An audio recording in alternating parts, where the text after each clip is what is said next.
Coração satânico comete alguns deslizes. Vamos falar sobre alguns deles. Uma plástica facial radical, tão bem feita na década de 1950, é muito pouco provável. Essa plástica ficou tão bem feita que nem as pessoas que conviviam intimamente com John Favorite o reconheceu. Nem sequer a Margaret, a namorada feiticeira, ela o reconhecera. Uma plástica com esse padrão na década de 50, muito pouco provável. E a voz? Também uma voz tão conhecida, uma voz tão famosa, e ninguém reconheceu aquela voz. Nem os amigos íntimos, nem a sua namorada Margaret. Né? Pouco provável. O livro tem alguns clichês assim que soam muito mal, né? Ele começa dizendo: era uma sexta-feira 13. Sexta-feira 13. O primeiro almoço do Harry Angel com o Robert De Niro, que faz o papel do diabo, ocorre num restaurante da Quinta Avenida. Né? O número do restaurante, 666, né? Muito clichê, né? Bom, Coração Satânico, ele diz que os rituais africanos têm uma relação íntima com o diabo, né? Que os cultos africanos são comandados pelo diabo. O que é um grande erro. O diabo era uma personalidade do outro mundo totalmente desconhecida dos africanos. Né? Eles não conheciam o diabo cristão. Né? Eles tinham lá os seus deuses, os seus espíritos, mas não o diabo cristão. O diabo cristão era totalmente desconhecido dos africanos. É certo que quando esses africanos foram trazidos para as Américas, claro, eles vão sofrer ali uma influência muito grande das religiões, de outras religiões, né? Principalmente do catolicismo. E claro, irão ocorrer os sincretismos. E o diabo será sincretizado em alguns desses países como o Exu. Né? E aqui no Brasil a nossa macumba, lá no Haiti o voodoo, né? Houve esse sincretismo do Exu, que era um orixá, que era um deus um pouco menor, era tipo um mensageiro que levava as mensagens dos humanos para os deuses. Esse mensageiro acaba sendo identificado com o diabo. E até mesmo para os seus cultuadores, né? Nos rituais afro-brasileiros, o Exu ele tem chifre, tem rabo, tem um tridente, ele porta uma vistosa capa preta, quer dizer, é o clichê do diabo. Mas do ponto de vista histórico, do ponto de vista antropológico, isso trata-se de uma grande inverdade. Coração Satânico, ele também expõe a ideia, que era defendida pela Santa Inquisição, pelo Tribunal do Santo Ofício, né? Ele expõe essa opinião de que a magia era controlada pelo diabo. O diabo é que emanava o seu poder, que animava os bruxos e os feiticeiros. Né? Portanto, feitiçaria, bruxaria e práticas diabólicas para o Tribunal da Santa Inquisição iria se tornar praticamente a mesma coisa. E Coração Satânico trabalha nessa linha, né?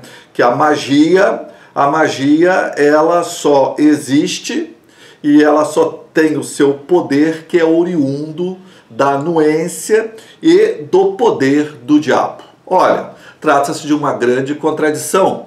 Como que o John Favorite ia fazer uma magia diabólica contra o próprio diabo? Se para ele fazer a magia dele, precisava da anuência e do poder do diabo. Como que ele iria conseguir essa anuência e poder se ele estava fazendo uma magia para se esconder do diabo, para não pagar a sua dívida? Como que ele iria conseguir? Não daria certo. Coração Satânico, no livro, bem na introdução do livro, na apresentação do livro, traz um documento no qual um padre, Urbain Grandier, no ano de 1616, em Loudun, na França, esse padre teria feito um pacto com o diabo. E esse pacto seria, inclusive, assinado por 7 demônios. Esses 7 demônios, tem aqui a cópia desse documento, né? Então está aqui o pacto, e aqui estão as assinaturas de 7 demônios que firmaram esse pacto com o padre Urbain Grandier em Loudun, na França, em 1616. Na verdade, essa história de Loudun é muito conhecida. É conhecida da história, da antropologia, da sociologia, da literatura, já foi trazida para o cinema. E, na verdade, o que ocorreu na época é que esse padre Urbain Grandier era um sujeito muito bonito, muito atraente, culto e rico. Era um homem extremamente sedutor. E ele seduziu muitas mulheres. E não só mulheres da vida mundana. Como ele era padre, ele seduzia muitas freiras, né? Então levou para a cama dezenas de freiras e terminou por rejeitar algumas, né?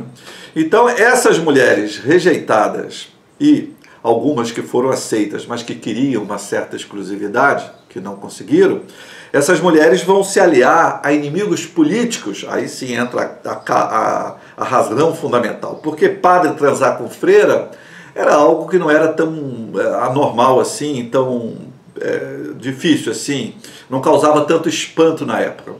Mas aí sim, o Urbain Grandier, ele vai ter inimigos políticos, alguns muito poderosos, como o cardeal Richelieu. Então serão esses inimigos que irão manipular essas freiras, né? Essas freiras muitas vão apresentar sintomas e sinais que a medicina, alguns anos depois, interpretaria como sinais histéricos, né? Uma histeria coletiva ali no convento, que depois se alastraria até para outros conventos também. Então há uma trama ali política, né? Cujo o que salta à vista, né? Na superfície, há um pacto demoníaco, uma possessão demoníaca, mas que nas profundezas está se passando uma luta política ali entre o grupo do Urbain Grandier e o grupo contrário, no qual pessoas muito importantes, como o cardeal Richelieu. Portanto, é um outro deslize, digamos assim, um deslize histórico, antropológico, psicológico, que o coração satânico vai cometer, né? Mais um deslize, né? Uma outra situação que vai ocorrer no filme apenas é que o Alan Parker, o diretor do filme, ele chega uma hora que ele vai colorir de vermelho o olho do Robert De Niro, né, que faz o papel do diabo, e do neto do Jon Favreau, né, para mostrar que ali tem a presença do diabo, né, algo exagerado, meio caricato, muito clichê, né, não precisava de avermelhar o olho do diabo para dizer que o diabo é o diabo, né? Meio assim, que zombando um pouco, talvez, da inteligência dos espectadores que não precisavam dessa dica, digamos assim.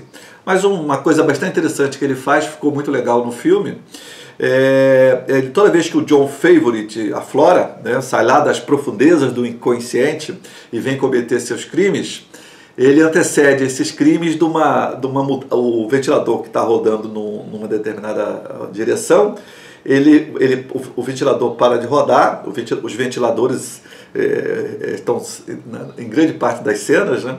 E o ventilador ele volta, ele retrocede, né? Como se retrocedesse no tempo, como se agora um outro tempo estivesse atuando, que era o tempo do John Favorite.